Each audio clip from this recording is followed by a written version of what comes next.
성화란 자체 용어가 목사님. 네. 예? 네. 믿음이 적고 많음을 네. 포함한 용어 아니에요? 그 단어 안에 사실 그런 있잖아요. 그 자체가. 예, 그래서 전 별로 좋아하질 않아요. 성화라는 단어 자체가. 좋아하지 게 그거 하면 안 되는 거잖아요. 그러니까 이제 그 성스러움이라는 뜻을 이제 우리가 복음의 개념에서 만약에 받아들인다라면은 이제 그런 개념 빼고 말씀화가 되어진다는 측면으로 얘기할 수가 있겠는데, 예. 그래서 거의 사실은 그 교리적 용어로 성화라고 영화는 같은 의미가 돼야 되거든요. 복음으로 보면. 근데 지금 보면 이거 갈라가지고 성화, 믿음의 많고 성숙함, 믿음의 약함 이런 걸로 지금 따지는 거예요. 그러니까 성화란 용어 자체가 예. 어차피 성화 자체도 인정하는 건 뭐냐면 예배에서 말한 건 하나님한테 선물을 받은 믿음 받은 건 자체 인정하잖아요. 네. 또 출발은 똑같잖아요. 네, 출발은. 그렇죠. 근데 성화라는 거는 뭐냐면 믿음 받아서 뭐 행한다는 게 아니라 내가 하나님을 더 알아간다는 과정하에서 그렇죠. 플러스 천국의 복이 쌓인다는 상금이 쌓인다는 걸 내포하고 있는 거잖아요. 아, 성화라는 단어요? 예.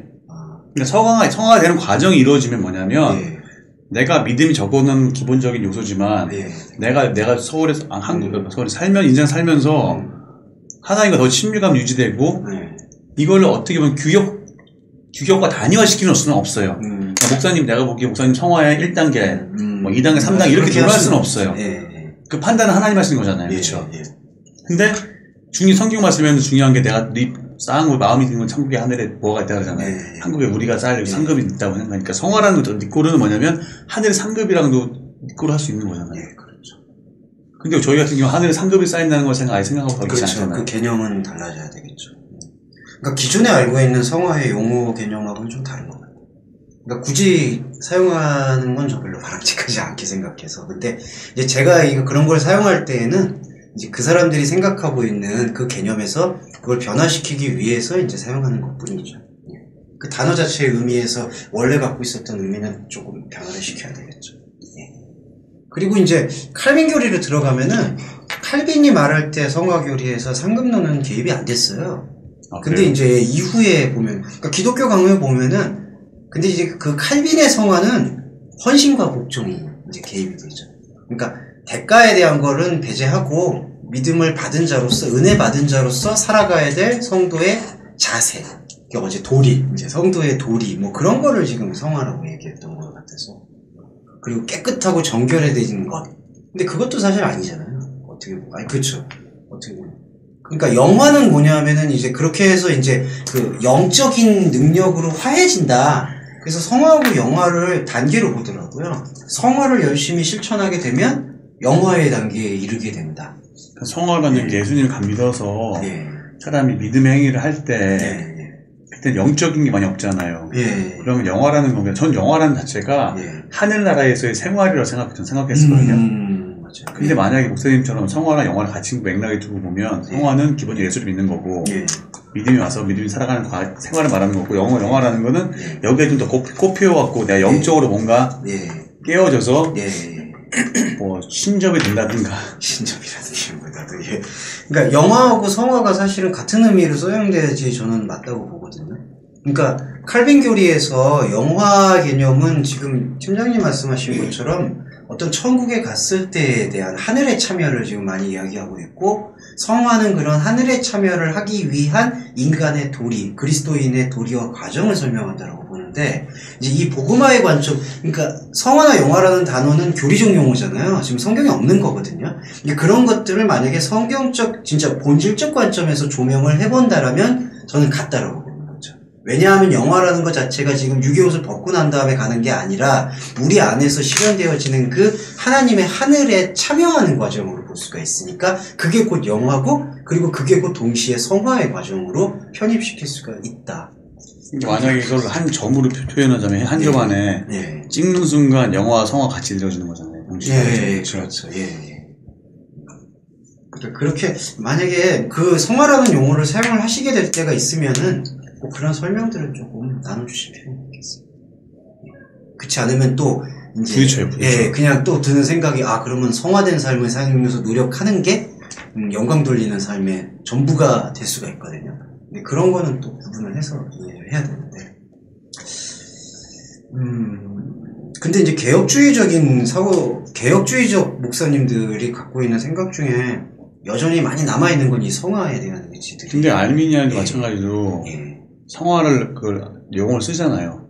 예, 그렇죠. 펠리기우스에서. 그렇죠. 분명히 쓰잖아요. 그러니까 믿음을 받고 이걸 내가 성화되는 과정에서 영화되는 과정에서의 오는 여러 가지가 아까 칼빈이랑 거의 어떻게 보면 접합점이 있을 수도 있는 건데. 그렇죠. 근데 이제 칼빈은 보다 은혜적 측면을 강조해서 그러니까 칼빈이 생각한 성화는 은혜 받은 자가 마땅히 해야 돼.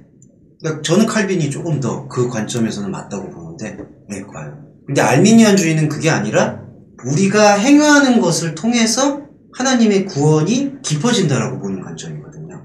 처음에 믿음 받고 시작한 건 똑같잖아요. 예, 믿음은 똑같아요.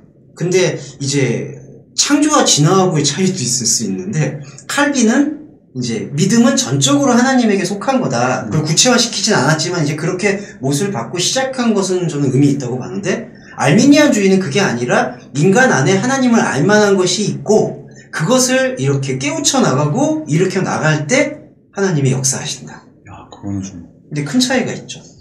이거는 다 내가 다 할 수 있는 상황. 그렇죠. 그러니까 하나님이, 그러니까 이게 되게 애매한 게요. 하나님이 창세전에, 칼빈은 창세전에 구원을 먼저 이야기하는 것보다는 칼빈은 사실 심판을 먼저 얘기했거든요. 하나님은 세상을 심판하기 위해서 오셨다라고 얘기했어요. 그게 되게 논쟁거리였는데, 근데 저는 그게 어떤 면에서 타당하다고 봐요. 우리의 모습을 딱 보여주는 거니까. 근데 이제 알미니안주의의 시작은 하나님은 이 세상을 이처럼 사랑하셨다라는 것을 어떻게 해석하냐면은 심판받을다 구원받는다를 보는 게 아니라 그냥 세상 자체를 사랑하셔서 여기서 인간이 인간답게 살 수 있는 길을 열어놓으셨다라고 생각하는 거죠. 누가 들으면 알미니안이 다 그렇다 하네. 그렇죠. 그러니까 지금 현대신학은 거의 다 알미니안주의예요. 예. 그러니까 현재님께서도 아마 신학 딱 접하시면 아시겠지만 지금 뭐 만약에 사회운동을 한다든지 뭐 아니면은 개혁운동을 한다든지 그 다음에 제가 예전에 몸담고 있었던 교회개혁 실천연대 같은 경우를 보면은 이제 인간의 의지로 하나님께 다가가야 된다라는 주장이 거기에 내포가 되어 있어요. 그러니까 그거는 사실은 딱 그 깊이 들어가 보면 엄청난 차이가 생기거든요. 그러니까 사람 안에 있는 그 휴머니즘을 가지고 이제 신앙을 하도록 하는 거라서. 은혜 차원이랑은 좀 약간 벗어났다고 생각하면 되는 거죠. 예, 그렇죠. 예. 그러다 보니까 김성수 목사님이 이제 그런 쪽에서는 환영을 받지 못하는 거예요. 그 인간 행위에 이제 그분들이 볼 때는 인간 행위의 무용론을 얘기를 하는 거니까 우리가 뭘 한다고 하는 게 아니다. 근데 저는 그 전제가 맞다고 보거든요. 그러니까 우리가 뭘 해서 구원이 발견되어지는 건 아니죠. 그분이 찾아오셔서 우리한테 열어주시고, 근데 우리가 해야 될 일은 이제 거기에 참여하고 여는 거죠. 그러니까 우리의 의지로 연다라고도 볼 수 있겠지만 결국 그것조차도 성령의 역사를 통해서 이루어진다. 예. 근데 이제 제가 질문이 남는 건 저도 여전히 풀리지 않는 건 그러면 들을 사람들은 듣게 되고 안 들을 사람들은 안 듣게 되는 게 분명히 존재하는데 그럼 하나님이 그거를 만약에 예정을 하셨나 아니요. 그거는 제가 모르겠어요.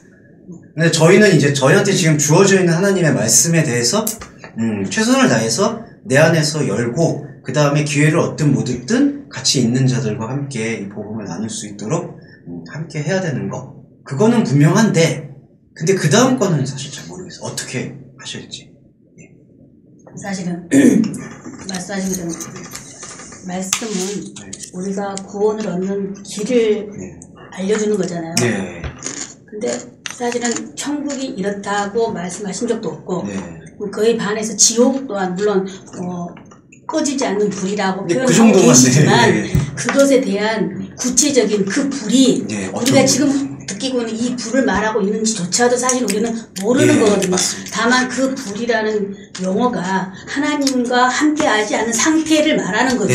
하나님은 천국은 하나님과 함께하는 곳이고 지옥은 하나님과 함께하지 않는 곳일 뿐이죠. 사실은. 근데 그것에 대한 것을 성경은 말하고 있지 않기 때문에 사실은 우리가 구원을 받은 것이든 아니면 구원을 받지 못한 우리가 비록 우리가 예수를 우리가 믿고 구원을 받았다고 해서 구원 받지 못한 것은 저는 하나님으로부터 유기됐나라고 우리가 판단하는 것조차도 사실은 우리의 판단일 뿐이라고 저는 생각을 해요.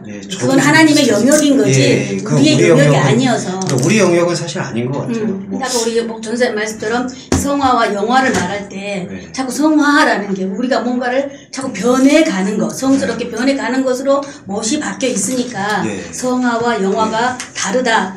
영화는 하나님이다. 근데 예수님 한 번도 우리가 예수를 믿으면 우리 안에 이미 하나님의 나라가 되었다고 해서 우리가 이 땅에서부터 이미 영생을 살고 있다고 말씀하고 계시기 때문에 우리 목사님 말씀처럼 성화나 영화나 사실은 하나님 편에서는 같은 의미라고 생각을 해요. 그걸 굳이 사람들의 사고가 그렇게 끌고 나가려고 하는 그 보편성 때문에 자꾸 우리가 그것에 늪으로 자꾸 가는 것 뿐이죠. 그러니까 자꾸 분리하는 느낌을 받아요. 그런 쪽을 자꾸 궁금해하면 자꾸 그쪽이 늪으로만 가게 된다는 거죠. 그래서 저도 사실은 그 질문은 여전히 남아있어요. 그거는 뭐 팀장님도 갖고 계시죠 사실. 저는 사실 많이 갖고 있지 않아요. 저도 이제 그런 부분에 대해서는 이렇게 어떤 분들은 막 그냥 막 화를 내면서 하나님 주권이다 얘기를 하는데 하나님 주권은 맞죠. 이제 근데 저희 쪽에서는 질문이 있을 수는 있다고 봐요. 그러니까 딱 저도 봐도 아니 왜 복음을 들을 만한 사람인데 못 듣는 사람이 있거든요. 되게 감각이 또 되게 영민한 사람인데 어떤 면에서는 사회적으로나 아니면 학문적으로도 되게 비범한 사람인데 전혀 개념이 이제 다르고 그런 경우를 봤을 때는 뭐 그러다가 어떻게 변화될지는 우리가 모르겠지만은 그런 상황을 봤을 때 그래서 그 부분은 개인적으로 정리 저는 된 것 같아요. 맞아요. 근데 팀장님이 좀 정리해 주시고 요번에 개인적으로 좀 그래서 저는 이제 좀 표현이 죄송하지만 저는 실존주의적 관점이 있기 때문에 지금 현재 하나님께서 우리에게 부여하고 있는 이 생명이 받아들임이 중요하다. 지금 여기서 그리고 이 말씀 자체가 갖고 있는 건 다 자신과의 관통지점을 이야기하고 있거든요. 한 사람과 하나님과의 관계 그걸 통해서 하나님께서는 역사하신다는 게 성경 전체의 관점이라고 좀 보기 때문에 나에게 말씀하시는 그 복음 그러니까 구약도 마찬가지고 신약도 지금 나에게 관통하고 있는 복음이라는 그 인식이 중요한 것이지 저는 그래서 요한복음 21장이 중요한 것 같아요. 그 베드로가 장사를 이제 저 부모 장사만 하고 가겠다 했더니 예수님께서 되게 매정하게 죽은 자들은 죽은 자들이 장사 지내게라고 하신 말씀이 그 어떤 장래의식 얘기를 하신 것만이 아니라 지금 나에게 베드로에게 지금 받는 그게 중요하더라고요. 그래서 그거에 좀 집중을 하려고 하고 있습니다. 그래서 오늘 말씀드릴 주제는 아까 말씀드렸던 목사님 그 한때 둔때 반때는 어떻게 기억하게 되세요? 보편적으로는 그렇게 김선 목사님 말씀이 그 인간 시간에 대한 아까 목사님 말씀처럼 그래서 3년 반, 3년 반에서 여의도 같은 경우는 아무래도 그리고 김선수 목사님 접근이 저는 타당하다고 봐요. 지금 이거를 뭔가 물리적 시간으로 이해하는 거는 조금 앞뒤가 안 맞다고 보여요. 그래서 물리적 시간으로 이해하는 세대주의적 해석은 1261을 그걸 보더라고요. 1260년 해서 교황권의 전성시대. 그래서 이제 교황의 전성시대가 지나면은 이제 종말이 올 거다 그렇게 보는데 황당하죠.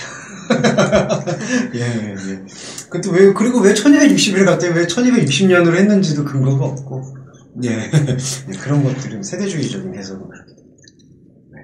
그래서 인간의 시간으로 보는 경우에 저는 좋을 것 같고요. 거기서 오늘은 조금 더 들어가야 되지 않을까. 그래서 오늘 좀 조금 더 들어가는 얘기를 좀 할까 합니다. 11장에 들어가겠습니다. 지팡이 같은 갈대라고 되어 있는데요. 갈대라고 지금 번역이 되어 있지만은 이거는 그루터기라는 뜻이 조금 더 강합니다. 그러니까 그루터기는 아시죠? 이렇게 하나의 털을 지금 형성했다. 그 다음에 지팡이는 구약에서 홀이라는 말씀 들어보셨죠? 왕의 홀. 그러니까 어떤 왕좌, 보좌 그런 거를 뜻하고 있습니다. 그게 헬라어로 지팡이로 번역된 이유는 그 길잡이 역할을 한다라고 해서 그러니까 왕은 우리의 길을 인도해주는 분이라는 구약의 사상이 반영이 돼서 이제 이걸 지팡이라고.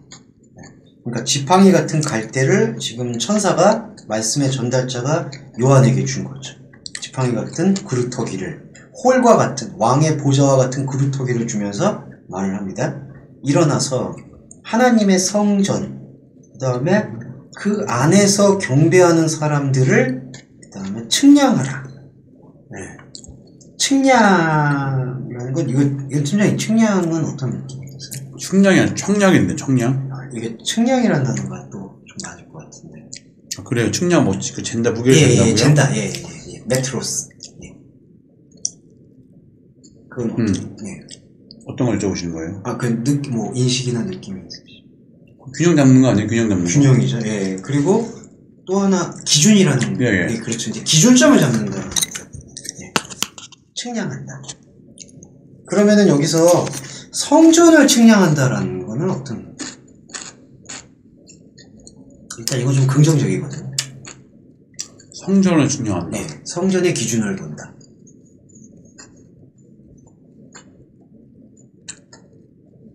어떤 게 있을까요? 기준이 생긴다라는 거는 어떤 게 기억도 기준. 확신? 그리고 어떤 기준이라면은 이게 인간의 기준이 아니라 하나님 기준이라면은 그 의가. 네, 그렇죠. 네, 맞습니다. 네, 그러니까 이게 바로 성전을 측량하라는 얘기는 우리가 갖고 있는 인간의 어떤 측량 기준을 얘기하는 게 아니라 하나님의 그 기준, 하나님의 스탠다드를 성립시켜라. 근데 이거 요한이 성립한다는 얘기가 아니죠. 지금 말씀이 그것이 성전의 본질이다. 우리의 기준이 아닌 하나님의 기준이 우리에게 새롭게 시작된다라는 것을 긍정해라. 그게 성전을 청량해라. 예. 그렇게 이건 이해될 수가 있습니다. 하나님의 성전을 청량해라. 그리고 이거는 이 11장에서 1절은 성전 측량에 대한 명령인데 이 명령은 구약이 어디에서 지금 근거하고 있냐면 에스겔서 40장 이후 보시면은 그 새로운 성전에 대한 하나님께서 주셨던 예언이 있거든요. 그때 뭐 고가 10규빗 뭐 이게 높이가 그러니까 매우 상세하게 기술이 되어 있죠. 그런 그 염두를 여기에 두고 있습니다. 하나님의 성전을 측량해라. 예. 그러면 그게 하나님의 의의 기준이잖아요. 근데 주 선생님 아시겠지만 에스겔서 40장 이후에서 그거 되게 세세하게 나오잖아요. 뭐 벽을 정문에는 홍보석을 달고 뭐 그걸 그렇게 세세하게 하는 이유가 어떻게 생각하세요? 갑자기 하나님 의를 들어야 하는 거 아니에요? 그렇죠. 근데 그걸 대답을 주 선생님이 하시면 좀 아니요 같이 하시면 같이 하셨다라고 보겠습니다. 미안해. 예. 그러니까 이게 얘기하는 게 두 개예요. 하나님의 기준을 우리가 우리 삶에서 드러내는 거예요. 그리고 하나님의 기준이 그렇게 디테일하게 설명이 됐다는 것은 보이지 않는 세계가 확고하게 하나님의 영역으로 자리가 잡았다는 얘기예요. 네. 그러니까 이런 얘기죠. 보이는 것에가 우리는 디테일하다고 생각을 하잖아요. 보이는 게, 만져지는 게, 느껴지는 게 전부라고 생각하는데 하나님이 보실 때는 보이지 않는 세계가 더 명확하고 실제적이다라는 것을 지금 설명해 주고 있습니다. 왜냐하면은 에스겔서 40장 이후에 예언된 그 성전은 실제로 한 번도 지어진 적이 없거든요. 예. 그렇게 디테일한 그렇게 예언되어 있는 게 한 번도 현실에서 지어진 적은 없었어요. 그리고 심지어 예수님은 46년 동안 그 에스겔서의 예언에 입각해서 어떻게든 성전을 지어보려고 했거든요. 이스라엘 사람들이. 그 46년 걸쳤죠. 근데 예수님 딱 와서 하는 얘기가 이거 허물어라. 이거 성전 아니다. 그러니까 그때 당시에 생각해보세요. 예수님이 그렇게 말했을 때 그 구약의 말씀들을 다 따르려고 하는 사람들에게는 이 충격이 대단한 거죠. 그러니까 저 사람은 성경을 파괴하는 사람이다라고 생각하는 거예요. 예수님을 볼 때 그 사람들이. 왜냐하면 에스겔서에서 이렇게 예언해서 지으라고 했는데 그래서 우리는 애써 지으려고 하는데 학개서에서도 보면은 맨날 성전 지으라고 얘기하잖아요. 근데 이제 거기 학개서에도 보면은 성전 지으라는 얘기가 2번 나오잖아요. 그게 바로 영적 성전에 대한 암시거든요. 예. 민수기에서도 인구조사를 2번 하잖아요. 그게 다 이중성에 대한 이야기. 현실에서 영적인 세계로. 예. 그래서 에스겔서 성전은 보이지 않는 것이 하나님에게는 오히려 영적인 실제다. 그래서 여기서 측량이라는 단어를 사용하고 있는 이유는 하나님의 성전을 우리의 마음과 생각 속에서 드러내야겠다. 그거를 뜻하고 있습니다. 근데 2절 보시면 한글 번역 보시면요, 성전 밖 마당이라고 되어 있잖아요. 성전 밖 마당. 근데 이제 요거는 잠깐 번역을 좀 해보면요, 카이텐 아울렘 톤 에소덴 투 나우. 그래서 이거는 번역을 해보면 이렇게 들어가요. 성전으로부터 나온 그 아울렛. 이게 마당이라는 뜻이 아울렛이거든요. 이거 아울렛 많이 들어보셨죠? 네. 2001 아울렛도 있고. 그러니까 이게, 선생님 그래서 아울렛 자주 가면 안 되는 건데, 원래. 안 주세요. 아울렛은 그 팀장님 좋아하시나요? 아울렛 좋아하세요? 아니, 전 시장을 좋아합니다. 아, 시장을 좋아하세요? 목사님 아울렛 좋아하세요? 예. 마당이라는 뜻은 아울렛이고요, 시장이라는 뜻입니다. 그리고 이제 교환 매매가 되는 거예요. 근데 이거는 좀 주목할 필요 있는데, 어디서 나온 아울렛이냐면요, 성전에서부터 나온 아울렛입니다. 네. 그러면은 지금 성전이 먼저, 성전의 첫 번째가 성전을 지금 측량하잖아요. 기준을 잡잖아요. 근데 이 기준이 하나님의 기준이 지금 개입이 들어오는 거거든요. 그러니까 요한에 대해 지금 이 명령을 주고 있는 하나님의 말씀을 우리가 받아들일 때 하나님의 기준이 성전 나우스로 들어오면 뭐가 여기서 배출이 되냐면 아울렛이 배출이 돼요. 예. 그럼 이때 아울렛은 부정적 의미가 되는 거죠. 그래서 여기 보시면요, 성전으로부터 나온 아울렛 마당은 측량하지 말아라. 그러니까 이건 하나님의 의의 기준이 아니라는 거예요. 예, 이건 되게 중요한 부분입니다, 사실. 그러니까 우리의 성전, 우리가 가지고 있는 하나님의 기준이 이 나우스 성전인데, 이게 눈에 보이는 성전이냐, 인간이 갖고 있는 생각의 성전이 아니라 하나님이 이제 주관하시겠다라는 성전이 된다는 거예요. 그러면 하나님이 주관하시는 성전이 들어오게 될 때 나오게 되는 게 아울렛이에요. 이게 바로 인간이 갖고 있는 교환과 매매. 이게 짐승의 수가 되고 매매의 수로 이제 요한계시록에서 표현이 되고 있죠. 사고 팔고. 예, 사고 파는 거. 예, 역시 정확하십니다. 그러니까 이게 나오는 거예요. 그러니까 이 기준이 들어오니까 이게 나오는 거예요. 예. 그리고 여기 보시면은 한글 번역은 그냥 두어라고 돼 있잖아요. 근데 이거는 성전 안으로부터 나오고 있는 마당은 청량하지 말고 밖으로 내어 던져라. 예. 그러니까 이게 이제 우리 안에서 이게 지금 보이잖아요? 그러면 이거를 에크발로. 이게 이제 아주 강한 표현입니다. 내어 던져라. 그러니까 이게 밀어내라. 예. 그러니까 그냥 두어라는 표현은 아니에요. 그래서 이걸 그냥 두어라고 얘기해서 이거를 뭐 그 믿음의 가능성으로 보는 경우가 있거든요. 그래서 근데 그거는 적절하진 않아요. 이 공식이 만약 공식화 시킨다면 이건 죄라고 집어넣으면 네. 하나님 성전을 향해서 저걸 죄로 삼으면 하나님께서 하나님 측량을 가지고 기준을 삼아서 죄를 판명하면 거기 나오는 게 긍정적이 되잖아요, 이거는. 그렇죠. 우리는 여기서 이걸 보게 돼요. 우리가 보게 되는 건 긍정적이 나오게 되는 그렇죠. 예. 그러니까 바울 표현을 빌리면 여기서는 이게 은혜가 되는 거죠. 그렇죠. 역설적으로. 왜냐하면 나의 중심을 보게 되니까 나의 중심에서 하나님의 사랑에 자기 없음을 발견하는 거거든요. 그러니까 우리의 모습을 보게 되는 거죠. 이렇게 되면 이게 긍정적인 거예요. 그러니까 이것 자체가 긍정적이라는 얘기가 아니라 이런 모습을 보는 내 자신이 하나님과 함께 이제 기준을 두게 되는 상태. 근데 이게 이제 2000년 동안 계속해서 종교심이 어떤 것을 이걸 내어 던지는 게 아니라 여기 안에서 계속 지금 기준과 측량을 찾으려는 일들이 벌어지고 있죠. 그러니까 이 아울렛을 구별하지 않는 채 지금 여기서 이 성전으로부터 나오는 이 마당, 이 시장은 청량하지 말라고 했거든요. 하셨거든요. 근데 이걸 지금 계속해서 지금 측량한다. 그러니까 여기서 하나님 기준을 찾으려고 한다는 거죠. 그럼 여기서 하나님 기준을 찾을 때 뭐가 나오냐면은 인간이 갖고 있는 보편적인 휴머니즘이 꼭 개입이 돼요. 보편적 휴머니즘 아니면 은사예요. 아시겠죠? 이 두 가지가 항상 함정으로 들어요. 목사님, 그럼 여기서 아까 말씀한 명령이 쓰인 거잖아요. 네, 명령이요. 하지 말아라. 네. 근데 그 자체는 하지 말아라 하나님께 시켜서 내가 할 수 있는 건 아니잖아요. 예, 그렇죠. 예. 이 측량하라는 이미 그 명령의 기준 자체가 하나님의 기준이 들어온다라고 하기 때문에 우리가 하나님의 기준에 대해서 그 명령을 수행하는 딱 하나는 고백인 것이죠. 예, 우리 안에 의가 없었음을, 그리스도밖에 있지 않았음을. 예. 그 문맥상으로 하나님께서 명령형이라고 생각하면 하지 않아도 되는 거네요. 그렇죠. 예. 그러니까 우리가 이해하는 그런 명령형의 형태가 아니라 고백되어진다라고 보시면 좋을 것 같아요. 그리고 보시면 뒤에 구절에서 이 아울렛, 이 마당은 이방인에게 주어졌다. 예. 그리고 저희가 거룩한 성을 42달 동안 짓밟는다. 예.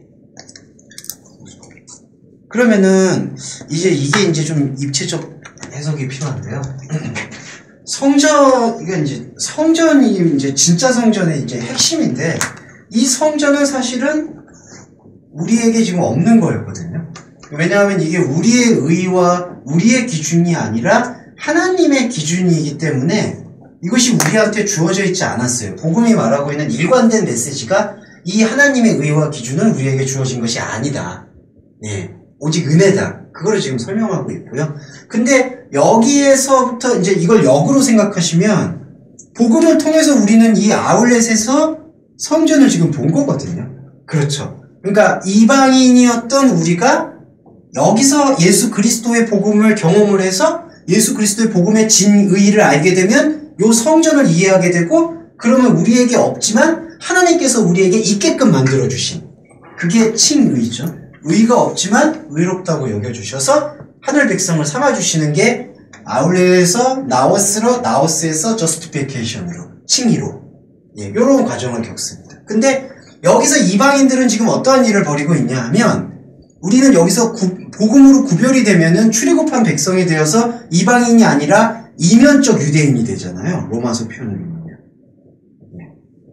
근데 이것이 이루어지지 않은 이방인은 이게 한때, 두때, 반때라고 알려져 있는 그 인간의 시간이죠.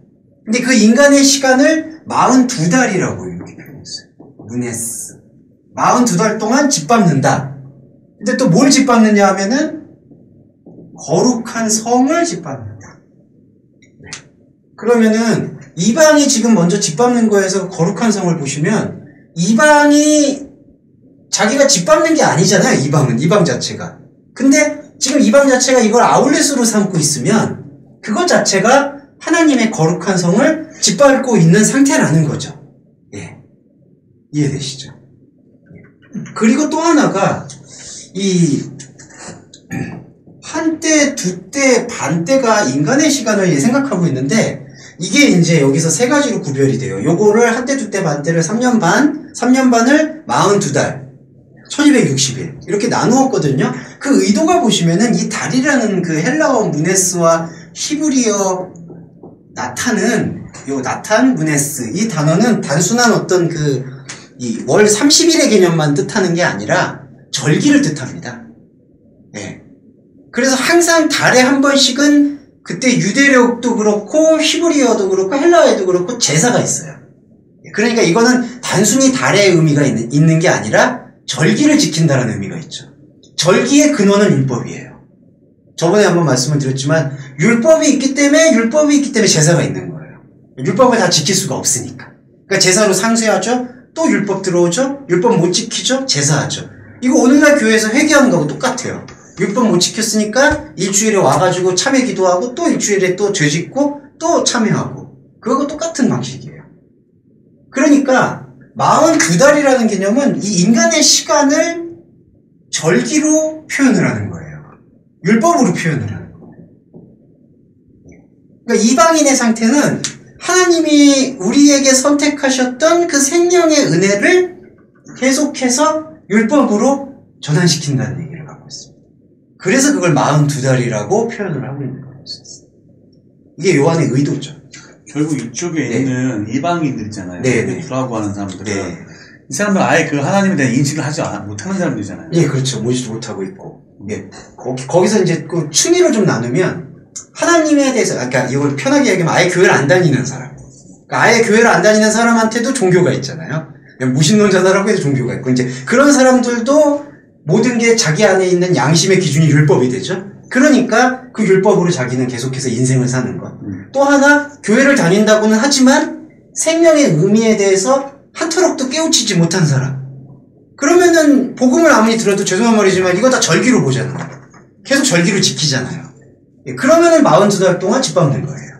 예, 거기는 두 가지의 구분이 있어요. 교회를 아예 모르는 사람도 예외가 아니고, 교회를 다닌다고 하지만 교회에 대한 생명의 해석을 절기로 다 해석하면은 42달 동안 계속 거룩한 성을 짓밟고 있는 거죠. 그래서 이 관계가 11장 1절과 2절에 이렇게 나와 있어요. 그래서 이 해석에서요, 이런 해석도 들어보셨을 거예요. 그 이방인들이 아직 모르기 때문에 42달 동안 짓밟는 것이다. 이제 그거를 이제 구원해야 된다.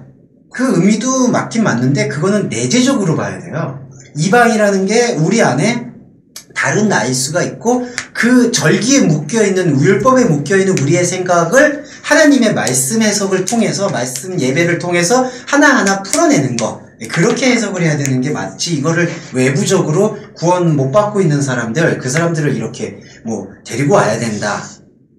그렇게 되면은 이게 그 백투 예루살렘이라고 해가지고 지금 예루살렘 이스라엘로 14만 4천 명 모으는 것하고 별로 크게 차이가 없어요.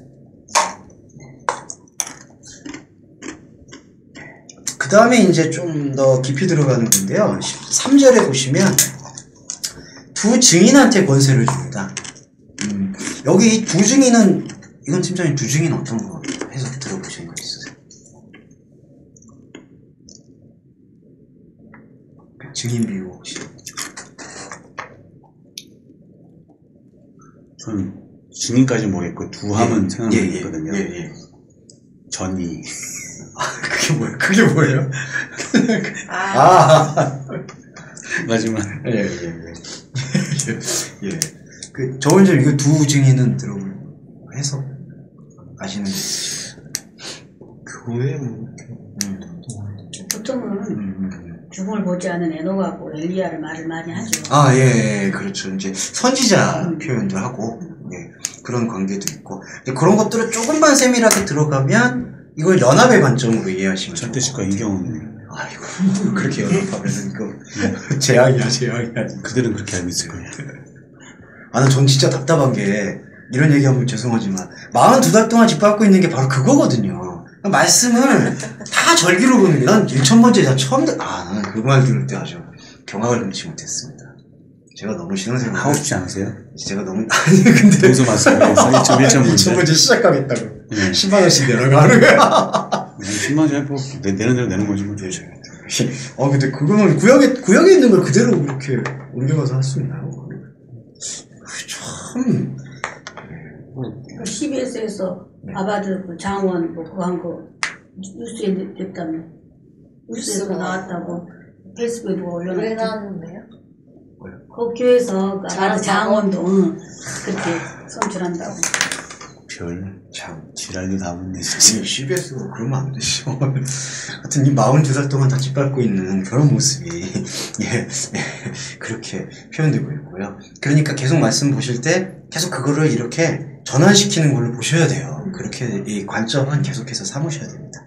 그 다음에 13절 3절에서 두 증인은 연합이란 관점이, 이 둘이라는 게요, 이 예수님의 말씀 중에 좀 난해 구절로 알려져 있는 게, 둘 그리고 셋이 있는 곳에 내가 있다라고 말씀하시거든요. 이게 교회의 당위를 얘기하는 게 아니에요. 그러니까 교회가 이렇게 모여야 된다, 모이기를 힘쓰라. 모이는 것도 좋지만 지금 그땐 그 얘기하는 게 아니라 둘이 뭐냐 하면은 우리 관점에서 찾아오신 그리스도와의 연합이에요. 이걸 이제 삼위일체와의 연합으로 보시면 첫 번째는 우리 안에 들어오셔서 말씀하시는 그리스도예요. 그 성령이라고 하시죠. 그러니까 여기 두 증인은 어떤 개념이냐면요, 하나님의 뜻에 대해서 증거를 하잖아요. 근데 하나님의 뜻에 대해서 증거를 할 때 우리한테 하나님의 뜻이 없잖아요. 그러면 그 뜻을 갖고 있는 분이 들어와서 얘기를 해줘야 되잖아요. 그게 바로 그리스도시죠. 그리스도가 들어왔는데 그게 증인인데 그 증언이 누구한테 필요하냐면 우리한테 필요한 거잖아요. 그러니까 하나의 증인은 그리스도이고 또 하나의 증인은 그리스도를 받아들여서 신앙 고백을 하고 있는 나예요. 예. 그리고 여기서 명확하게 하실 게 이게 어떤 구약의 어떤 대상을 얘기하는 것만이 아니라 지금 말씀을 듣고 있는 그리스도와 연합된 나예요. 그게 감람나무고 두 감람나무고 두 촛대예요.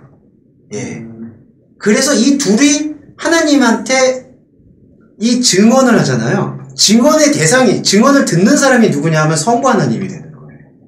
그러니까 성부 하나님이 성자 예수 그리스도를 말씀으로 보내셔서 우리에게 그 말씀이 들릴 수 있도록 성령의 문을 열어주신 거죠. 성령의 문이 열린다라는 건 바로 우리가 신앙 고백을 한다는 건데 그 고백은 말씀과 하나가 되어지는 예배를 드린다는 거예요.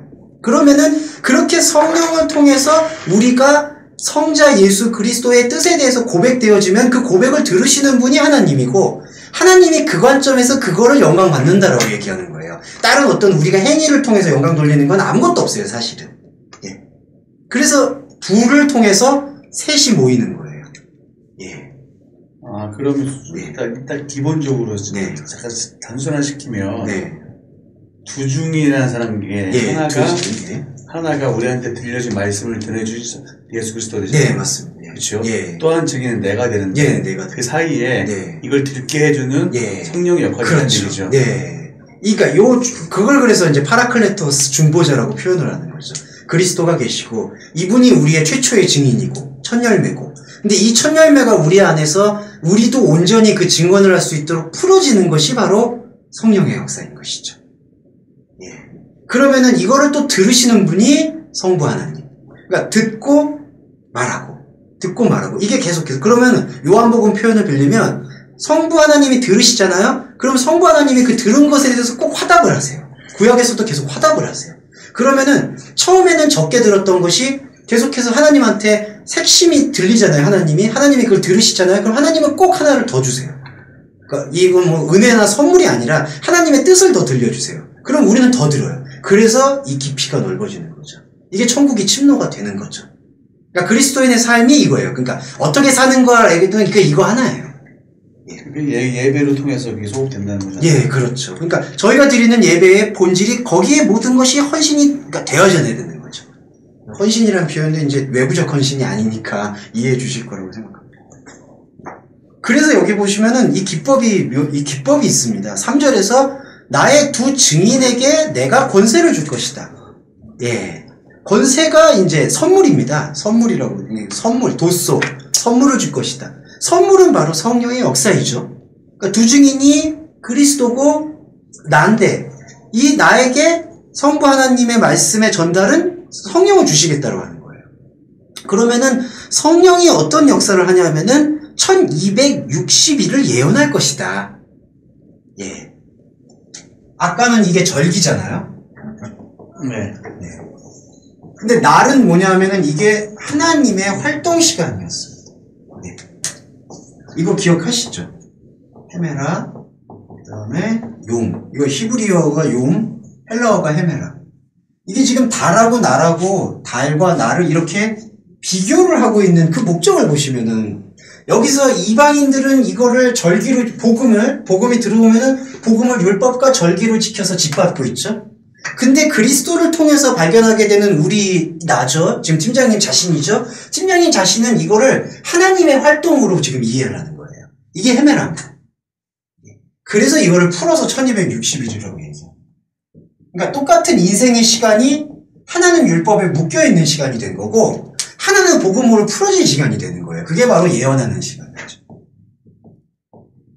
그래서 고린도전서에서 특별히 예언을 하라고 얘기하죠, 바울이. 그냥 하는 말이 아니죠. 그러면 아시겠죠? 이 예언이 앞날을 얘기하는 예언이 아니죠. 지금 여기서 역사하시는 성령에 대해서 풀려지는 그리스도에 대한 증언이죠. 그걸 성부 하나님이 들으시는 거예요. 예. 그래서 이게 바로 달과 날의 차이입니다. 그럼 그게 성부 하나님이 들으시는 얘기 자체가 네. 고백이란 말에 써도 될까요? 예, 그거 호몰로게오. 예, 호몰로게오는 한글역으로 고백이라고 해요. 그러면 여기가 아까 42일은 율법으로 하잖아요. 네, 율법이죠. 1260일은 어차피 내가 우리 말씀이 관통이 되면 새 예루살렘이 열리면서 그렇죠. 내가 볼 수 있는 말씀이 펴진 상태라고 볼 수 있는 거죠. 그렇죠. 다시 읽혀지고 예언된 상태. 예. 그러니까 우리가 살고 있는 삶이 인간은 지금 이 원죄에 속하고 있는 상태는 다 달에 속해 있거든요. 42달. 인생의 시간이. 근데 그거를 우리가 복음을 통해서 풀어내는 거예요. 우리의 인생 시간 동안. 예. 목사님, 그러면 내가 그 1260일 살는 동안에 내가 감동이 돼서 말씀대로 살아가고 있잖아요. 예배를 드리고 살아가고 있고 새로운 하나님의 그 세계를 볼 수 있게 된다면 그게 곧 예언이잖아요. 그렇죠. 그게 예언이죠. 그렇죠. 왜냐하면은 미리 있는 것을 얘기한다는 게 예언이잖아요. 그때 미리 있다는 게 우리 시간 앞일이 아니라 창세 전에 있었던 일을 예언하는 거죠. 예. 그러니까 창세 전에, 우리 이전에. 그 예언 자체가 무슨 앞으로 있을 뭐 그런 내용이 아니라. 그거는 그냥 주술을 보시면. 기도가 우리가 뭐 알고 있는 기도를 하루 종일 해라. 그런 기도가 개념이 아니다시피 그렇죠. 예언 또한 우리가 말씀 나누는 자체, 말씀을 고백되어진 상태, 말씀을 예수를 알아가진 상태, 그렇죠. 이런 모든 상태가 다 예언이죠. 예언이라는 그 포커스를 딱 둘 수 있는 거잖아요. 예, 그렇죠. 그게 예언의 행위예요. 예. 그래서 고린도전서에서 모든 은사들이 있는데 사랑을 해야 되고 예언을 하고. 그럼 예언할 수 있는 거는 결국 이런 형태를 말한 거네. 사도 바울이 말한 거네. 예, 맞습니다.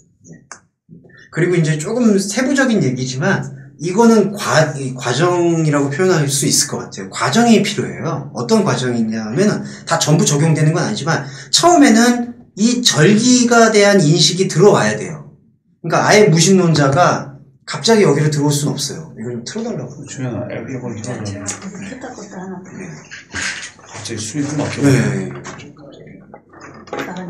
그러니까 사실은 아예 무신론자가 갑자기 본질의 복음을 듣기가 만약에 이제 여기로 같이 얘기를 하자면 갑자기 예언으로 들어오기에 이 달의 개념의 체감이 부족하기 때문에 어려울 수가 있어요. 그러니까 처음에 교회라는 곳은 이 달에 대한 절기에 대한 개념이 인식되어지는 장소일 수 있어요. 예. 그러니까 이제 진주 초대교회 예를 들자면은 그런 장소의 개념으로서의 그 달의 개념으로서의 종교심을 강화시키는 장소라고 볼 수가 있는 거죠. 근데 거기서 묶여버리면 이방인이 되는 거죠. 그러면 거기서 묶여버린 거에서 해방될 수 있는 길이 바로 증인의 삶이죠. 말씀이 풀어져야 되는 거죠. 예. 그러니까 저는 이제 그런 맥락에서 교회가 아예 필요 없다고 생각하지는 않아요. 그러니까 어떤 그 세속화된 복음이라고 표현할 수가 있겠죠. 그러니까 풀어지지 않은 복음에 대해서 이야기하는 교회가 아예 필요 없다고 얘기할 수는 없겠지만 거기에 머물러 있는 것은 신앙인의 모습은 아니다. 네, 그거는 명심하시면 좋을 것 같아요.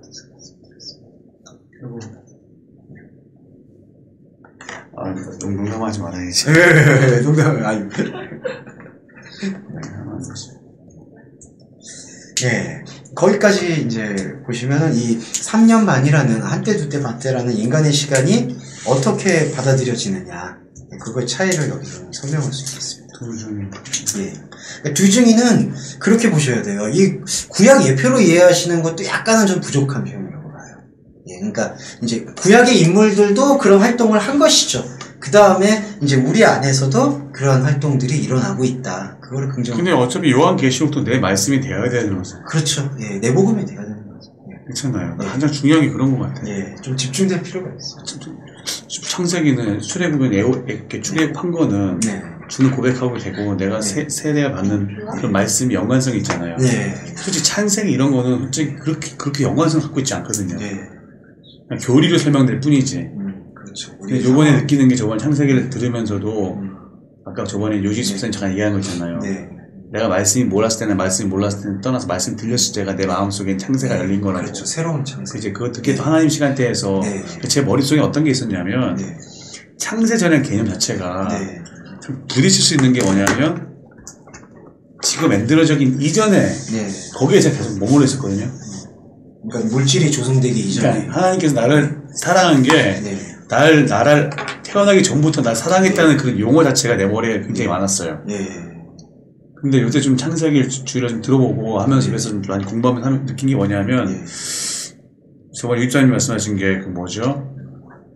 난 창세 전에 살짝 집사님이랑 얘기가 있었잖아요. 근데 말씀이 몰랐을 때는 창세가 아닌데 말씀이 들리는 순간부터 내가 내 속에서 그렇잖아요. 내 상세가 열리는 거잖아요. 그렇죠. 결국은 모든 성경 66권은 나를 위해서 만들어진 창조가 된 세상인데 나와 이게 네가 동떨어졌구나. 라는 개념이 들어가더라고요. 근데 그게 그리스도론과 내 존재가 되지 않으면 그러면은 이거는 그냥 저들이 말하는 그냥 창세전은 저런 거야. 이건 이거야 라는 게 내가 할 수 있는 손가락질만 비평밖에 안 되지 나와랑은 상관이 없는 그런 말씀이 돼버리니까. 그거는 저는 분명한 것 같아요. 그러니까 만약에 이게 나와 무관한 상태라고 한다면은 그냥 우리가 조종사 이제 실습할 때 시뮬레이션 하듯이 그냥 이렇게 시뮬레이션 하듯이 이렇게 뭐 저기 가라 저기 가라 이걸 배우는 거라고 생각하거든요. 그러니까 솔직히 저 아담과 저랑 아무 상관없어요. 솔직히 말하면. 그쵸, 아담 사랑 것도 못 받고 그래서 원죄라고 하는데 원죄라고 너 느껴본 적 있냐? 관통이 몰라. 목사님 100번 얘기해도 있잖아요. 목사님 느끼시는지 모르겠는데 아담이 원죄를 제가 이렇게 잉태했다. 전 믿기지지 않아요. 그건 저도 모르겠어요. 그렇죠. 근데 이게 내 창세가 열려버리면 아담이 내가 되시잖아요. 그렇죠. 그렇죠. 그게 바울이 말하는 첫사람의 동일시. 그러니까 자꾸 그게 어떤 식으로 받아들이냐면 나쁘다가 아니라 저게 나구나라고 내가 볼 수 있는 안목이 좀 열리다 보니까 이게 내게 된다는 생각이 자꾸 드는 거야. 요한계시록 같은 경우도 그렇잖아. 666이 저게 나쁜 것만 뭐 바코드 이게 이런 무식한 개념이 아니고 그게 인식되면 될수록 우리는 요 아울렛을 벗어나는 성전을 보게 되니까 결국에는 이 성경이 내 육신이 된다는 자체가 그거잖아요. 그렇죠. 관통이 된다는 자체가 그렇죠. 이런 거는 관통되는 구절 따로 있고 안 되는 구절 따로 있고 이건 아닌 것 같아요. 그리고 그런 맥락에서 구약의 캐릭터들도 입체적으로 봐야 된다는 게 뭐 고라라는 존재가 다 처음부터 이렇게 됐다라는 것만이 아니라 그런 모습을 통해서 우리 안에 있는 고라라든지 우리 안에 있는 모습들을 같이 역동적으로 볼 수 있는 눈들이 이제 열린다는 거죠. 저 김동성 설교 들었을 적에 하나가 되게 내 성격에 맞게 딸린 게 뭐냐면 모세라든가 모세 옆에 모세가 바람피잖아요. 모세가 구스연이랑 모세가 그렇게 바람폈었나요? 모세가 결혼하잖아. 2번 결혼하잖아. 맞다. 모르셨어요? 결혼. 이 목사 맞아요? 아니, 근데 그게 바람은 아니지 않나요? 네? 바람은, 결혼, 그때 전처럼 개념을 그러니까 후처 개념으로 구스 여인 택하잖아요. 근데 구스 여자가 이미 흑인이래, 흑인. 이방인이래, 이방인. 맞아요. 구스 이스라엘 백성만 데리고 나온 게 아니라, 떨거지다 데리고 나오면서 그걸 나온 거래. 맞아요. 그렇잖아요. 출애굽할 때 맞아. 그 안에 있는 사람들도. 김성국 목사 같은 경우는, 그러니까 모세 하나를 세우기 위해서, 이스라엘 백성이라든가 뭐 여러 고라도 하나님 공에 의해서 그렇게 하는 게 하나님 방법이다라는 말을 저는 거기에 굉장한 애착과 여러 가지 땡겼거든요. 근데 굉장히 그 관념에서 조금 벗어나갖고 저게 내 모습이 나쁘다라고 생각을 하면 답이 성경이 다 답이더라고요. 뭐 그 틀에서만 저는 김선수 목사님 공의론이 저는 정확하다고 보거든요. 아니, 분명히 거기서 과정이니까. 거기서 이제 입체성이 부여가 된다는 거죠. 이제 그렇게 보시면 그러니까 나의 모습으로 투영이 되는 거니까. 복음이란 자체가 왜 하나 딜레마가 뭐냐면 진리와 싸움이다 말하잖아요. 이거 어떻게 생각하세요? 이 용어에 대해서? 저는 그런 약간의 이분법적인 투쟁. 근데 저는 초대교회 나오면서부터 진리와 비진리와의 싸움이 머리에 박혔기 때문에 내가 알고 있는 거는 맞다라고 생각하고 거기에 대해 충분히 연구를 많이 해서 그렇게 한 부분이 굉장히 많았거든요. 근데 그게 다가 아닌 것 같더라고. 김성수 목사님 마음에 내가 많이 땡겼다는 건 뭐냐면 율법을 박살냈으니까. 근데 그거에 대해서는 지금 상당히 브라보고 훌륭한 면이 있는데 내가 그거기 똑같이 간다 그러면 난 그분에 대한 인격과 난 틀리거든. 그렇죠. 또 팀장님이 밟아가셔야 이 쉽게 말하면 그분이 은혜 받은 것을 거절 나는 은혜 받은 사람이 아니고 객체가 된 사람을 듣는 사람이 되니까 아무래도 은혜가 떨어지지 나는 와닿지요. 물론 다른 목사님 원래 훌륭하시지만 그런 관점에서 보면 내 말씀이 된다는 자체는 조금 거리가 좀 있지 않나 싶은 생각이 들어서 교성 선생님 역시 그 기여는 결정적인 거예요. 42달과 1262일 같은 부분을. 근데 이거 김 목사님 해설을 하셨나요? 했어요. 아니 인생까지는 들은 것 같아 내가. 인생. 근데 42달 1260일은 제가 그때 나눌 때는 이제 그거는 이제 그 교회 시대와 그러니까 비진리와 진리 이렇게 표현하신 걸로 제가 들었어요. 1260일이 이제 진리 시대, 42달이 비진리 시대. 뭐 그렇게 제가 들은 기억이 있어가지고. 근데 그것도 공감이 됐는데 이제 저는 조금 더 이제 이 세 가지 논지를 놓고 지금 요한이 펼치고 있는 것을 말씀을 드리고 율법에 대한 넘어섬을 얘기하고 결국 목사 만약에 그렇게 되면 또 다른 목사를 추앙할 수 있는 상황이 오지 않겠나 싶은 생각이 이런 식으로 성경을 보게 되면 굳이 목사라는 그런 큰 개념보다는 성경에 대해서 같이 낭독한다는 개념으로 가기에는 좀 부담이 없겠다라고 생각이 듭니다. 그렇게 그리고 내복음화가 된다는 게 존재론적 읽기라는 게 그렇게 그리스도론으로 읽는다는 게 좀 그런 목적이거든요. 우리 안에서 이제 체감되는 복음이라고 얘기했죠. 그러니까 근데 이게 좀 요즘에 많이 다른 게 체감이라고 했을 때 되게 현상적 체감으로 많이 이해를 하시더라고요. 그러니까 내 감정이 느끼는 복음이 중요하다. 근데 그거는 아니지 않습니까? 네. 그 감정은 사람마다 다 다르잖아요. 예. 그래서 그거 관점이 아니라 분명 김정수 통해갖고 기본적인 충분한 기초적인 지식, 그냥 말씀하신 그 지식이 없으면 감정에 부딪히거든요. 지식이 있어줘야지면 그 감정이 좀 승화해서 갈 텐데 그렇죠. 그 기본 지식이 없어버리면 감정은 그냥 자기 속의 감정이라고 판가름 낼 수 없으니까. 두 증인은 그렇게 보시고 1260일과 42달도 그렇게 이제 개념을 보시면 좋을 것 같습니다. 그 다음에 이제 이런 건 쭉 읽어볼게요. 5절 보시면 누구든지 이거 다시 해석해 보면요, 누구든지 저희를 해하고자 한다. 이거는 그들을 불의가 아닌 것으로 이해하려는 그 무엇은 다시 풀면 이겁니다. 그러니까 누구든지 저희를 해하고자 한다라는 개념을 다시 풀면요, 그들을 의가 아닌 것으로 바라보기를 원하는 사람들은 누구든지, 그거 이해되시죠? 지금 그들이 두 증인이거든요. 근데 두 증인을 아디케스, 이게 해한다라고 번역된 게 아디케스인데 이거 불이라는 뜻으로 번역이 돼서 의가 없는 것. 그러니까 누구든지 그들을 의가 없는 것이라고 원하는 그 무엇이든 그들의 입으로부터 불이 나와서 그들의 원수들을 삼킬 것이다. 그리고 또 뒤에 반복이 됩니다. 그들을 의가 아닌 것으로 삼기를 원하는 누구든지 반드시 죽임을 당하는 일이 벌어질 것이다. 그러니까 이거는 그냥 한글 번역을 보면은 그들을 해하고자 한 듯 불이 나와가지고 그들을 죽일 거다. 해하려는 사람들. 근데 이거는 그냥 외부적 해석이고요. 헬라어 원전에서는 이제 그렇게만 얘기 안 하고 있습니다. 외부적 해석이란 건 뭐냐면은 두 증인이 이렇게 결정이 돼 있는데 두 증인을 핍박하거나 욕하면은 죽일 거다. 조금 원색적으로 얘기하면은 두 증인이 목사인데 목사를 욕하면 불이 나와서 죽일 거다. 사업을 망하게 할 거다. 외부적으로 보면은 제가 투박하게 말씀을 드렸다 뿐이지 거의 그 논지예요. 그래서 대부분 목사님들이나 아니면 이제 얘기를 할 때 또 특별한 은사를 가진 사람들이 뭐 간증할 때 저는 그런 걸 많이 들어봤어요. 나를 괴롭게 하는 사람들이 있었고 나를 힘들게 했더니 나중에 말년이 뭐 어떻게 됐대더라. 뭐가 안 됐대더라. 저주하는 게 저잖아요. 그러면서 거기서 조금 더 나아가면 나도 목사님을 욕했더니 내 집안이 이렇게 돼서 큰 깨우침을 얻었대더라. 그래서 막 하나님께서 음성 주셔서 1000만 원을 헌금하라고 했는데 500만 원 헌금하니까 일이 잘 안 됐대더라. 또 아니 근데 그 상황에서 또 그게 돼버려요 또. 또 실제로 또. 왜냐면 자기가 두려움이 있잖아요. 그럼 두려움대로 또 가더라고요. 그러니까 제가 왜 외부적 해석에 대해서 외부적 해석이 전부가 돼버리면은 그냥 마음속에서 그런 거를 그냥 세련되고만 표현하는 것, 세련되냐 투박하냐 이 차이만 있을 뿐이지 사실은 그렇게 보기는 어려워지는 거죠. 근데 여기서는요 뭐냐면 해석을 해보면 내적인 해석을 하면 그들이 뭐냐면 두 증인이잖아요. 그리스도를 받아들이는 나예요. 근데 그들이 의가 아닌 것이라고 원하는 거죠. 누가 그렇게 원하냐면 이 아울렛이 그걸 원하는 거예요.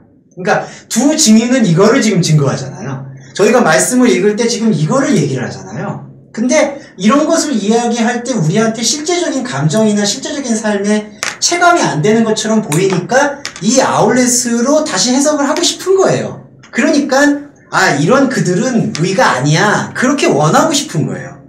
그러니까 그들을 의가 없는 것으로 원하는 사람들은. 그게 나의 모습이 될 수가 있는 거죠. 그러면 어떻게 되냐면요. 그들의 입에서 불이 나와요. 이게 바로 아까 목사님 말씀하신 것처럼 꺼지지 않는 불이 됩니다. 그러니까 이 부분에서 우리가 해명되어야 될 복음을 다시 이 부분으로 데려오면 여기서는 불이 있는 거예요. 하나님이 볼 때는 꺼지지 않는 불이. 그러니까 불이 나와서 삼키는 거예요. 이걸 외부적으로 두 증인의 입에서 불이 나와가지고 그걸 삼킨다는 맥락이 아니라 그 두 증인을 이미 원수들은 증인이 아닌 걸로 지금 본다는 거죠. 이해되시죠? 그러니까 이게 구원의 복음이고 이게 율법의 복음, 심판의 복음인데 구원의 복음으로 우리가 말씀과 참여하는 그 1260일 예언이 되어져야 되는데 그런 예언을 원하지 않고 다른 것을 찾게 되면은 이것 자체 안에서는 이 증인의 구원의 논지가 여기서는 불이 돼버린다는 거죠. 꺼지지 않는 불이. 그러니까 삼키는 거예요. 이거는 제가 오늘 좀 심각하게 계속 말씀을 드리려고 해서요. 그러면 이게 사실은 신앙생활을 할 때에도 모든 부분에서 사실은 드러나요. 그러니까 나는 절기도 지키고 예언도 한다. 나는 복음을 안다. 근데 그런 걸로 해명되는 문제가 아니에요. 복음은 이 1260일이라는 그 시간의 의미들이 하나님의 말씀 하나에서 생명으로 나의 복음으로 풀어져야 되는 거예요. 예배는 거기에 위해서 되어지는 거예요. 그렇게 우리한테 파고들고 인식되어야지 우리가 1260일을 예언한다고 얘기하는 것이지 그거를 단지 피상적으로 들어서 그건 알겠어. 1260일 알겠어. 그렇게 이해한다고 해서 내가 42달 동안 난 그렇게 안 살 거야 라고 장담할 수가 없다는 거예요. 우리한테는 42달이라는 저 율법 시간을 살 수밖에 없는 인간의 그 아울렛이 강하게 따리를 틀고 있는 거예요. 그걸 우리 의지로 벗어날 수 있나요? 못 벗어나요. 우리 종교심으로도 벗어나는 게 아니에요. 오직 1260일을 예언할 수 있는 이 나우스가 해결을 해주시는 거예요. 그럼 이거 해결을 누가 하시냐면 이 말씀에 있는 중심이 하는 거죠. 그렇지 않을 때 타 원수가 삼키는 거예요. 예외는 없습니다. 이거 하나님의 공이라서 이걸 뭐 좋은 게 좋은 걸로 넘어갈 수 있는 문제가 아니라는 거예요. 예.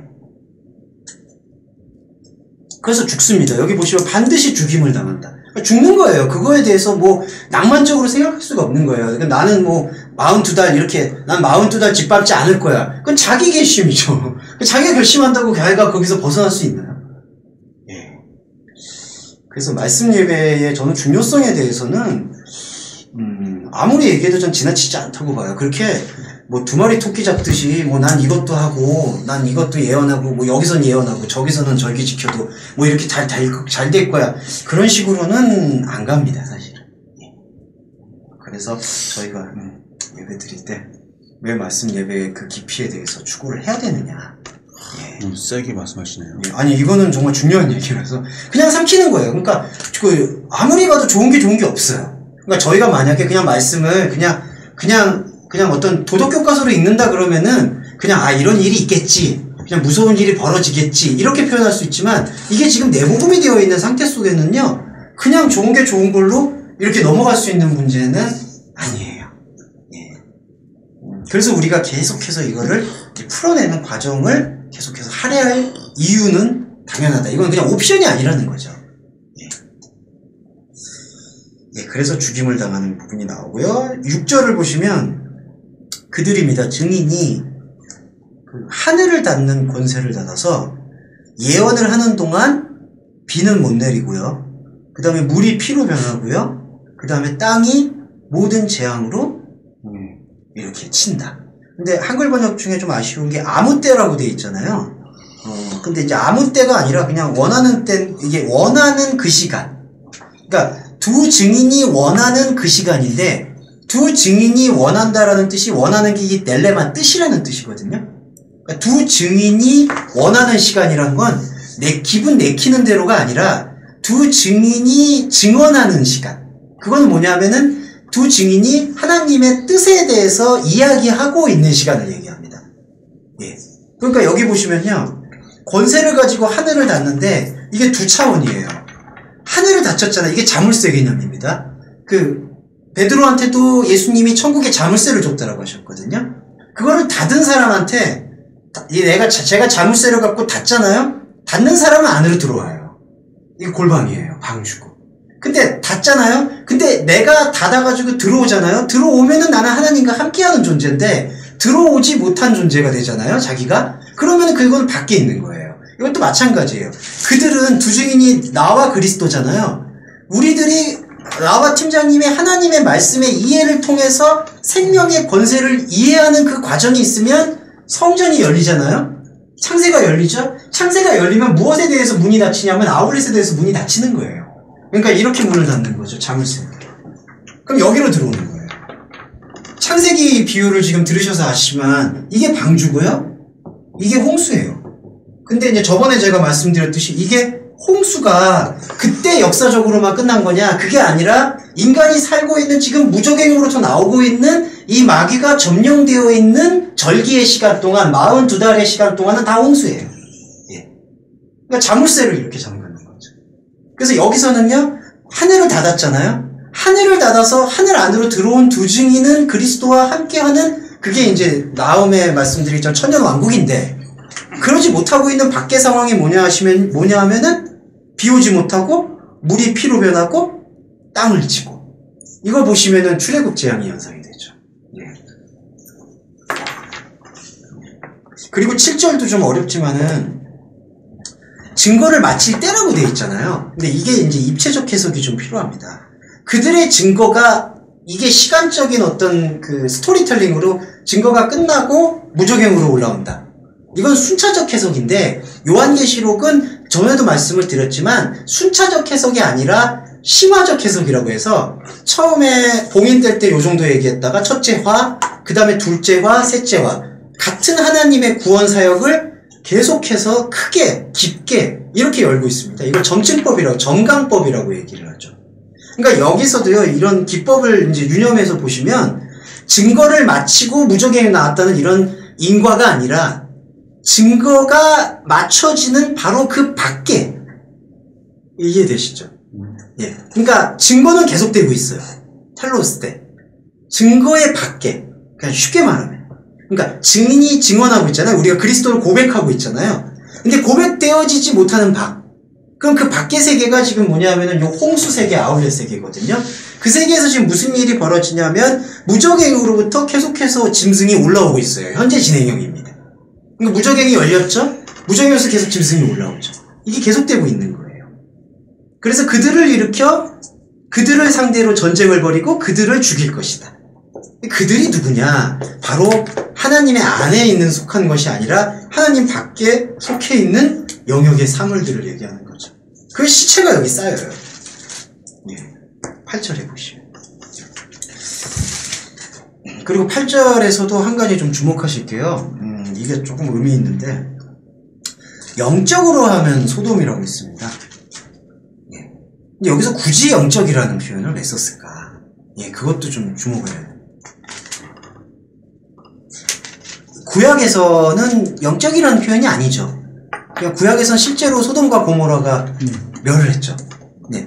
그러면 여기서 신약에서 지금 사도 요한이 영적으로 소돔이라고 얘기하는 거는 어떤 의미가 담겨 있을까요? 그게 나와 있는 거 아니에요? 그렇죠, 그렇죠. 예. 그러니까 이 나와 있는 상황에서 사도 요한이 생각하는 소돔은 이 소돔에 대한 이해를 지금 오늘 교회에서도 마찬가지고요. 그 당시에서도 어떻게 이해를 하냐면은 도덕적 타락 장소로 이해를 해요. 그 다음에 우상 숭배 장소. 예. 이렇게 이해를 해요. 그러니까 오늘날도 우리 설교 많이 들어보시면 소돔과 고모라를 생각할 때 이걸 생각하잖아요. 뭐 매음하고 막 문란하고 막 도덕적으로 부패하고 그거를 도덕적 타락 장소로 보는데 이때 1세기에서도 AD 1세기에서도 소돔은 어떻게 이해를 했냐 하면은 이스라엘 사람들이 봤을 때 첫 번째는 여호와를 믿지 않고 이방신을 숭배하는 장소. 그러니까 이건 외부적 우상이죠. 외부적 우상을 숭배하는 장소로 이해를 하고 두 번째는 도덕적인 문란한 곳, 비윤리적인 곳으로 이해하죠. 근데 지금 사도 요한은 두 가지로 본 게 아니라 영적이라고 얘기했거든요. 그러니까 영의 관점에서 봤을 때 소돔.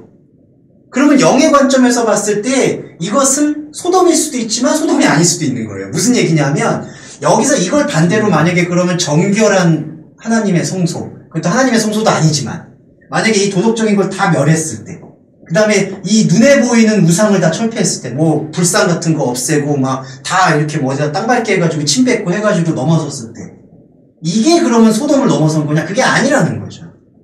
사도 요한이 봤을 때는 영의 눈으로 보았을 때에는 영의 세계에서 영의 기준이 아닌 것을 추구하고 있는 모든 상태가 소돔이라는 거예요. 예. 그러니까 요 관점이 좀 필요합니다. 예. 그러니까 이거를 갖다가 세대주의적으로 이 세대가 말세다. 막 갑자기 저 동성애 옹호하는 사람 아닌데요. 그 동성애가 말세의 징표다. 그렇게 보는 거는 그걸 그냥 외제적으로 해석하는 경향이 되는 거예요. 그러니까 그게 죄냐 아니냐 이런 얘기는 저는 반대하지만 그게 말세의 징표다. 베리칩을 받는 게 말세의 징표다. 그리고 갑자기 무슨 물질 만능주의에 빠져버린 게 말세의 징표다. 근데 그런 말세는요, 죄송한 말인데 언제든 있어 왔어요. 10세기에서도 패스트가 말세였고요. 네, 그 전에도 이슬람이 말세였고, 항상 에이즈가 말세였고, 전염병이 말세였고, 다 말세였어요, 그때도. 그러니까 그런 해석들이 우리를 42달로 묶는다는 거죠. 예. 그래서 여기서 이 영적이라는 얘기는 되게 중요합니다. 영의 관점에서 봤을 때에는, 하나님 기준에서 봤을 때는 그 기준점으로 말씀이 들려지지 않고 증언되지 않고 있는 모든 상태가 소돔이라는 거예요. 그러니까 그 소돔 안에는 도덕적 정결도 포함이 되는 거예요, 냉정히 말하면. 도덕적 정결이 필요 없다는 게 아니라 도덕적 정결을 해서 나는 소돔이 아니다 혹은 나는 소돔이 아닌 그리스도인의 삶을 살고 있다라고 믿는 건 착각이라는 거예요. 예. 그거는 그거는 의미 있게 좀 받아들여야 되는데 자꾸 헷갈려요. 네. 그래서 좀 말씀드렸어요. 목사님, 목만 쉬었다. 예. 너무 졸려갖고. 저 커버 한번 줄래? 그러면? 버리고 가겠대. 11장만 하면 흥분해요, 지금. 요새 흥분 잘하시네.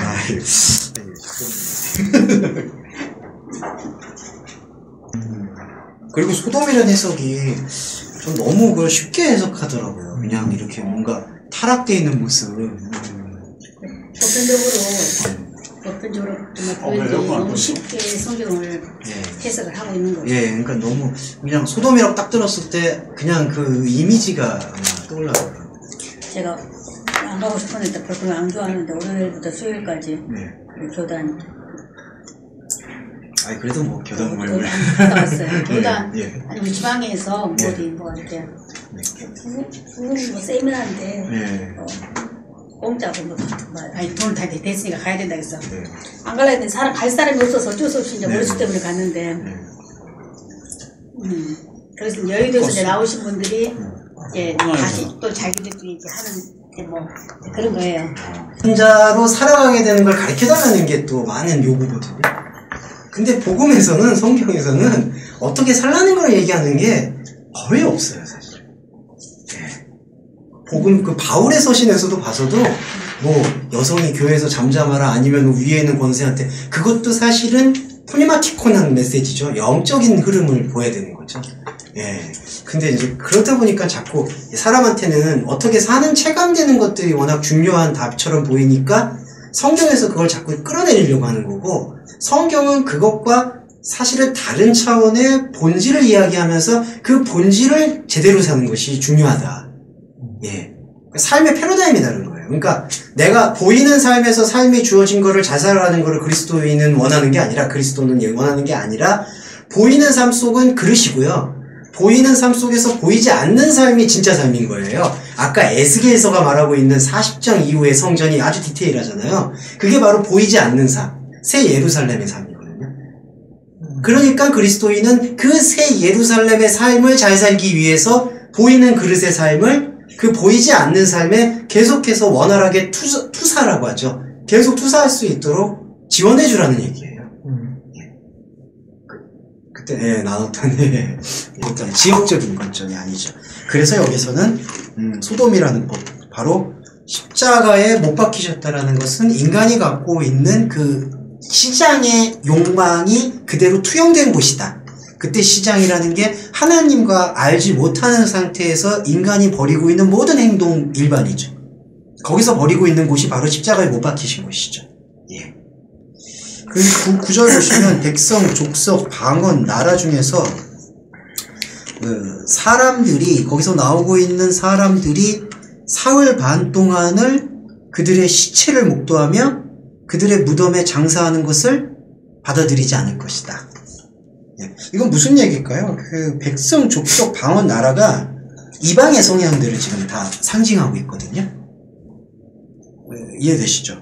백성, 족속, 방언, 나라.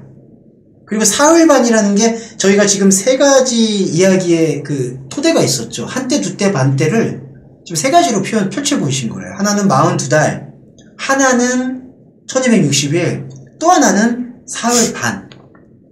이거는 두 가지 의미가 있습니다. 사흘반이라고 표기했던 이유는요, 하나님의 시간이 압축된다라는 그 의미가 있고요. 이거를 뭐 또 해석을 하면은 하나님께서 그 고난받는 시간을 이렇게 압축했다 그런 표현이 있는데, 그런 표현은 좀 약간 피상적 해석이 되고요. 조금 더 들어가면은 이 사흘반이라는 게 인생의 시간인데, 인생의 시간 동안 이제 하나님께서 그 가능성으로 열어놓는 시간이 된다는 거죠. 예. 그러니까 이 기준이죠. 사흘반이라는 것은 지금 인간이 갖고 있는 인생의 시간의 상태를 뜻하고 있고, 그 인간이 뜻하고 있는 그 시간이 42달로 쓰여지느냐 1260일로 쓰여지느냐, 그 관점에서의 중간을 표현하고 있다. 예. 그러니까 고난의 시간을 단축했다라는 의미만은 아니에요. 네. 그러니까 시체를 사흘반 동안 목도하며 무덤에 장사하지 못하게 한다. 그 다음에 두 선지자가, 아까 선지자라고 표현을 안 했죠? 근데 여기서 선지자라고 지금 표현이 되고 있죠. 몇 장이죠? 예, 이거 10절이에요. 예. 10절. 아, 그리고 죄송합니다. 지금 선지자라는 표현이 없었죠. 사실 증인 개념이 계속 온 거죠. 예, 이건 선지자는 제가 봤을 때 한글 번역으로 그냥 한 것 같고요. 예, 두 증인이 땅에 거하는 자들을 괴롭게 했다. 그럼 여기서 땅에 거했다라는 게 어떤? 그렇죠. 예. 그러니까 땅에 집을 짓고 있는 거죠. 하나님의 땅이 아닌. 야, 이걸 그냥 맹맥 그대로 보면 진짜 꼬이는 거다. 이거 진짜 그치. 예, 이건 꼬이죠. 예. 두 증인이 올바른 사람이네 가서.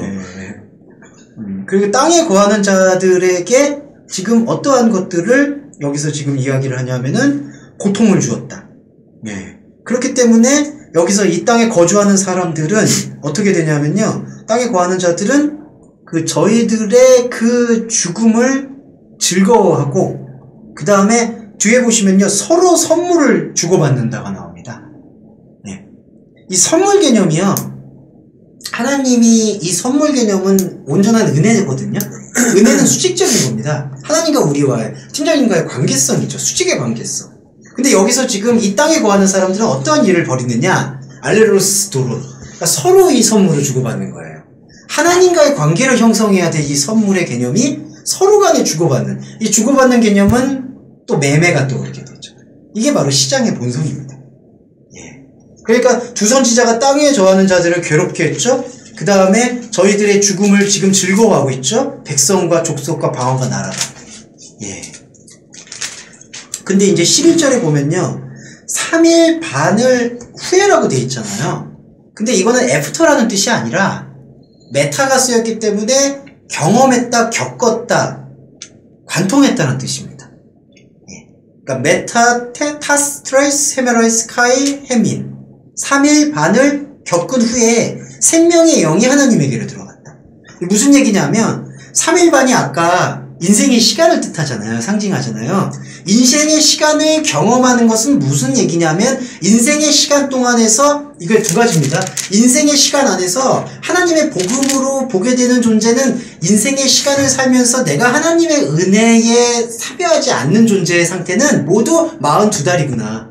율법의 존재구나. 그거를 깨우치게 되는 존재는 3일 반을 경험한 존재예요. 그러면 그 경험한 존재가 1260일을 예언할 수가 있게 되는 거예요. 그래서 여기 보시면 하나님으로부터 생명의 영이 들어갔다라고 표현을 하고 있습니다. 예. 그래서 그들이 발로 일어서는 거죠. 예. 목사님 끝나야 될 시간인데요. 아, 예, 그러네. 예. 그래서 뭐 여기 12절까지만 보시면은요, 예. 여기 구경하는 자들이 크게 두려워했다. 이 구경은 뭐냐면은 계속해서 이제 주변이죠. 주변성. 아까 그 중심을 보지 않고자 하는 사람들. 그러면 이 두려움은 어떤 두려움일까요? 마가복음에 두 가지가 나와요. 마가복음에서 하나님, 예수님이 기적을 보이시잖아요. 그럼 기적을 보이시면은 어떻게 되냐면요, 기적을 보고 놀라요. 두려워해요. 그리고 하나님께 영광을 돌려요. 그러면 영광 돌리는 게, 그 영광 돌리는 건 좋은 뜻이 아니죠. 여기 13절에서 보시면 다음 주에 보실 텐데요, 남은 자들이 두려워하여 영광을 하나님께 돌렸다고 하잖아요. 이거는 역설적인 거예요. 그러니까 이거는 조금 더 심층 해석이 필요합니다. 영광 돌렸다는 게 긍정적인 의미가 아니에요. 예. 예. 이때 영광은 어떻게 영광 돌리는 거냐? 사람의 두려움 속에서 영광 돌리는 거예요. 우상숭배가 돼요. 그러니까 이런 것은 조금 고층 해석이라고 해서요. 우리가 봤을 때 당연히 이거 좋게 보이잖아요. 영광 돌린다고. 헷갈리죠. 네. 근데 이 흐름의 의미를 읽으면 지금 남은 자들은 뭐냐면은 지진이 나서 두려움의 현상들을 표피적으로 이해하고 그 표피적인 두려움으로 계속 성을 쌓고 있는 사람들이죠. 그러면 그런 영광은 계속해서 바벨론만 키우는 격이 있는 거죠. 네. 그래서 그런 관점으로 계속해서 이해하시면 돼요. 목사님, 건의 사항이 있습니다. 네. 저기 한 2주만 어떻게 휴가 하시면 어떨까요?